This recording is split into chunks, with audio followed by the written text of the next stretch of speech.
કચ્છના દેદા વંશનો બહાદુર રાજપૂત જેસલ જાડેજા, એના શૌર્યની ચર્ચા આખા કાઠિયાવાડમાં થતી હતી. એક દિવસ ભાભીના કડવા શબ્દોએ જેસલના ગર્વને હચમચાવી દીધો અને એની જિંદગી બદલી જવાની શરૂઆત થઈ.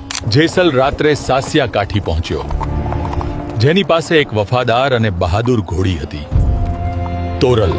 ઘોડી લેતા જેસલ ઘાયલ થયો, પણ મૌન રહ્યો. હિંમત અને અભિમાન વચ્ચે લડાઈ ચાલી રહી હતી. સાસિયા કાઠીએ એની હિંમત જોઈ અને પ્રેમથી કહ્યું, આજેથી તોરી તારી. એ જ રાત્રે ભાગ્યે ચમત્કાર કર્યો. જેસલને મળી ગઈ તોરી ઘોડી અને તોરલ જીવનસાથી. કચ્છ જતા દરિયામાં જોરદાર વાવાઝોડું આવ્યું.